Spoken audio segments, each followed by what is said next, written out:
What's up, guys? How's it going? This is going to be a weekly recap of the trades that we took for the week of February 5th to February 9th, Monday through Friday here. Now, this was a good week. It was a very long trade that we opened on Tuesday and it dragged on all the way to Wednesday. So we only had one trade this week because it was such a long trade. And then on Thursday, we decided not to trade, and I'll explain why. Now the weekly open was around this area here.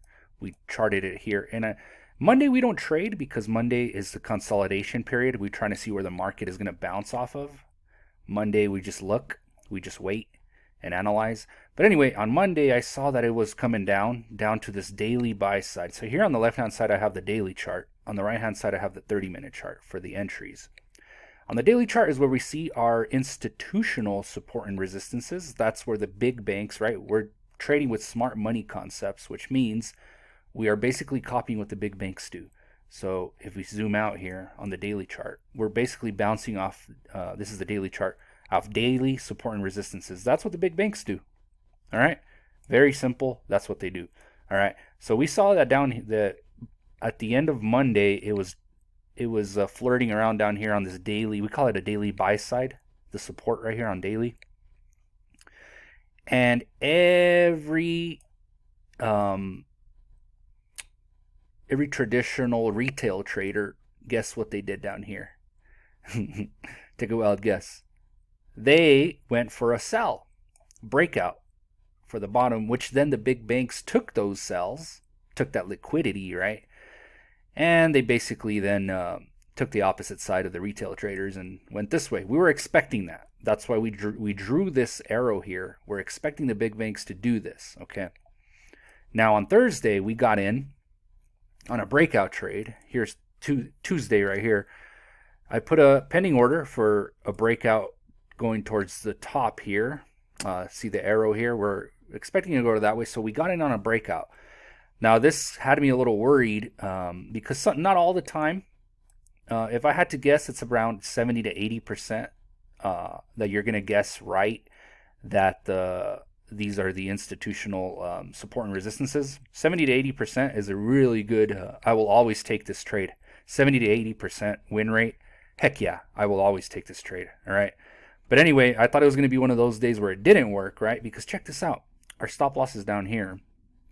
And by 8 a.m., right, I started the trade at 1 a.m. my time, Mountain Standard Time. This is London session for me. This is London session. And then I went to sleep. I was like, man, this is just consolidating, right? In the morning, I wake up at 8, and I saw it down here close to the stop loss, and I said, oh, crap, this is going to be one of those trades. But I didn't worry. I was like, whatever. Like I said, 70 to 80% win rate. If I get 1-2 losses once in a while, it's fine. I don't care.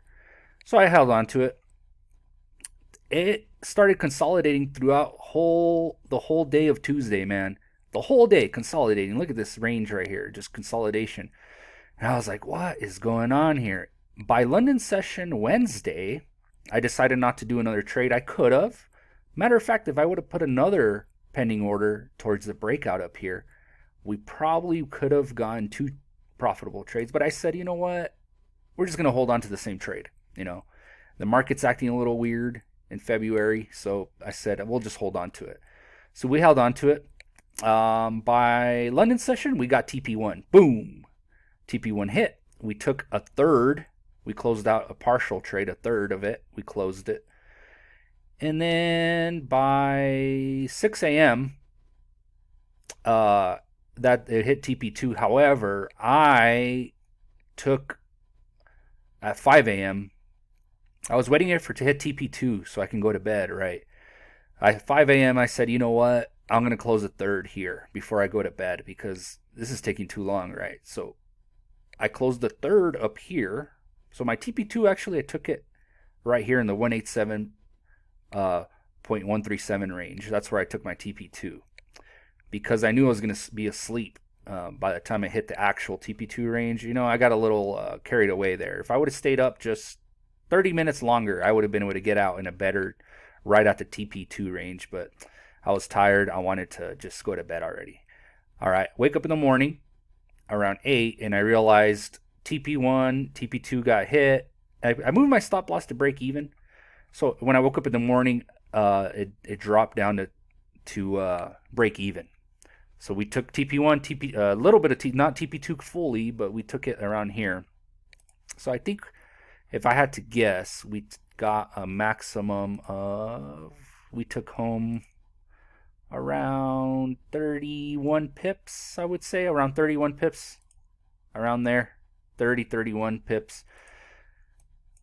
Made some good profit there. And then it hit break even. And that's it. Now Thursday, I was looking at it on Thursday. Now, if you look at the left hand over here, see where I have it in red? I call that the exhausted zone, right? The move that we were trying to take advantage of.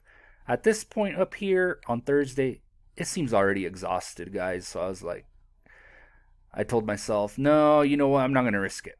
Okay. The market was around here at that point where I'm pointing at right now. I think it was around there. Where was it? I'm trying to remember. I think it was around here. Had I gone on a breakout or maybe even a Fibonacci up here, if I would have been on a fib trade would have been good. I would have actually profited a TP3 profit, but you know, the chances of the trade continuing when it hits the exhausted zone here, it's a little risky. Plus, the market had been consolidating for a long time, so I could have. Now, this is the fear of missing out that you feel sometimes as a trader, the FOMO that we all talk about. I could have, should have, would have, right? I would have actually made profit if I would have jumped on this trade, but I was feeling good already. I had already made my profit. And if you feel that way, guys, it's fine. You already took your profit. It depends how you're feeling emotionally. This day was a little stressful for me, guys, really stressful. And I knew that I shouldn't get in the markets feeling stressed out. So I stepped back. All right, it happens, guys. We're still in profit. We had a good week. Now for next week, we're expecting, if we look at the institutional level on the daily chart, it looks like it might be bouncing off the weekly sell side, the weekly resistance area. We'll see what happens. We won't know for a fact until Tuesday, until we reach this area over here. But we had a good week overall. Thanks for watching, guys. Don't forget to tune in on London session live stream that I do every Tuesday, Wednesday, Thursday for London session. I start from 1 a.m. Mountain Standard Time, my time, to 4 a.m. Mountain Standard Time. Whatever time that is for you, it's going to be London session. From London session open till 4 hours. 4 hours. I actually start at midnight. I go from 12 to 4. So 4 hours, guys. I do a live stream Tuesday, Wednesday, and Thursday. Don't forget to tune in. We had a good profitable week, and I got a feeling if we continue to use this strategy here, guys, we're going to make some good money. Don't forget to tune in and jump on these trades with me. Smart money concepts works really well, guys. Look at these bounces, man. They work. They really do work.